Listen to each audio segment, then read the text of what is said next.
की टायर फटने से अनियंत्रित होकर पलट गई। स्कूटी पर पीछे बैठे युवक की मौत हो गई। सांगीपुर थाना इलाके के बासीपुर गांव निवासी अमरनाथ सरोज का 30 वर्षीय बेटा राहुल सरोज सांगीपुर इलाके के एक निजी टेक्निकल कॉलेज में पढ़ाता था।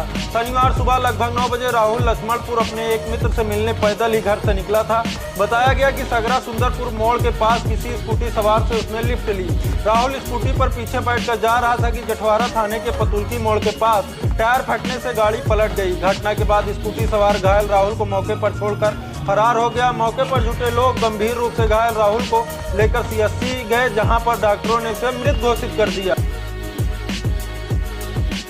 यहाँ पर 3 दिन पूर्व खेत में मिले शव के मामले का पुलिस ने खुलासा कर दिया। पुलिस के मुताबिक युवक की पत्नी ने ही प्रेमी के साथ साजिश रचकर उसकी हत्या कराई थी। पुलिस ने मृतक की पत्नी, उसके प्रेमी व एक अन्य को गिरफ्तार कर जेल भेज दिया है। संग्रामगढ़ थाना इलाके के महुआ लोकैयापुर गांव निवासी राकेश पटेल पुत्र नन्हेलाल पटेल की ससुराल लालगंज कोतवाली इलाके के टोड़रपुर गांव में है। पुलिस के मुताबिक उसकी पत्नी सुनीता का शादी के पहले से ही गांव के मोहम्मद साजिद उर्फ छोटे से प्रेम संबंध था। राकेश अपनी दूसरी मां कुंवारा देवी के साथ चंडीगढ़ में रहता था। उसकी पत्नी सुनीता देवी और बच्चे यहां घर पर रहते थे, जिससे सुनीता का प्रेमी उसके घर आता जाता रहता था। यह बात ग्रामीणों को खराब लगती थी, लेकिन वह बोल नहीं पाते थे। बीते 26 जनवरी को राकेश चंडीगढ़ से पत्नी को साथ ले जाने के लिए घर आया था। बीते मंगलवार रात करीब 9:30 बजे फोन आने पर वह पत्नी से चौराहे जाने की बात कहकर निकला।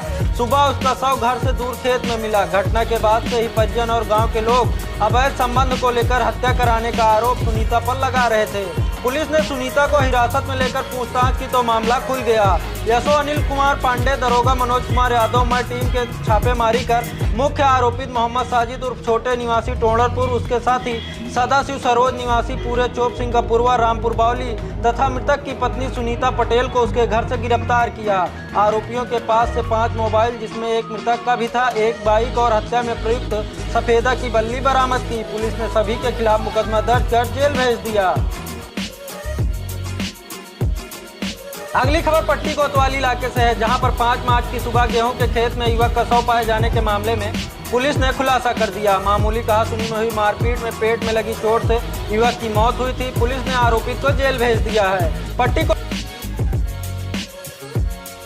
कोतवाली इलाके के कंसापट्टी गांव निवासी 25 वर्षीय मनोज वर्मा पुत्र राम लखन वर्मा का शव 5 मार्च को भरोखन गांव की नहर के पास गेहूं के खेत में मिला था। मामले में मृतक के भाई ने ठेकेदार विनोद कुमार और सुनील कुमार के खिलाफ लेन देन के विवाद में हत्या का आरोप लगाते हुए मुकदमा दर्ज कराया था। शनिवार को पुलिस ने मामले का खुलासा किया। कोतवाल नंदलाल सिंह ने बताया कि मृतक मनोज शराब पीने का आदी था। विनोद कुमार की पाही पर गाँव का ही फूलचंद वर्मा भी आता था।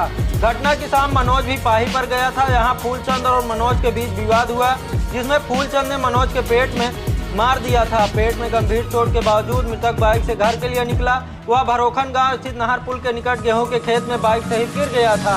पेट में चोट लगने से अधिक रक्तस्राव हुआ, जिससे उसकी मौत हो गई। पोस्टमार्टम रिपोर्ट में भी लीवर फटने की बात आई थी। यह भी बताया कि मुकदमे में नामजद विनोद कुमार की संलिप्तता इसमें नहीं पाई गई। फिलहाल फूलचंद को गिरफ्तार कर जेल भेज दिया गया है। शिक्षिका से 10 लाख रुपए की रंगदारी मांगने का मामला सामने आया है। रंगदारी न देने पर शिक्षिका के बेटे की हत्या करने की धमकी दी गई है। रंगदारी मांगने वाले अपाची सवार बदमाशों की पूरी कहानी शिक्षिका के घर के सामने लगी सीसीटीवी कैमरे में कैद हो गई है। मामले में पीड़ित ने पुलिस को तहरीर दी है, लेकिन पुलिस 3 दिन बीत जाने के बाद भी मामले को दबाने में जुटी हुई है। शनिवार को पुलिस की कार्रवाई न होते देख पीड़ित ने मीडिया कर्मियों से संपर्क कर पूरे घटनाक्रम से अवगत कराया है। संग्रामगढ़ थाना इलाके के चुफ्की गांव निवासी राधेश्याम की पत्नी देवकली थाना क्षेत्र के हिसामपुर गांव स्थित प्राथमिक विद्यालय में प्रधानाध्यापिका है। बीते 10 मार्च की रात वह अपने परिवार के साथ सो रही थी कि रात करीब 1:50 पर अपाची सवार 2 नकाबपोश बदमाश बिना नंबर की गाड़ी लेकर उनके घर के सामने पहुंचे और घर के सामने खड़ी स्कॉर्पियो में तमंचे से फायर किया। फायर की आवाज़ सुनकर जब उनके पति राधेश्याम जगे तो वह घर से बाहर निकले। देखा कि घर के सामने दरवाजे पर एक कागज चस्पा हुआ था, जिसमें 10 लाख रुपए की मांग करते हुए लिखा गया था कि अगर तुम रुपया नहीं दोगे तो अगला निशाना गाड़ी नहीं, तुम्हारा इकलौता बेटा अमित की खोपड़ी होगी, जिसकी लाश भी किस्तों में मिले।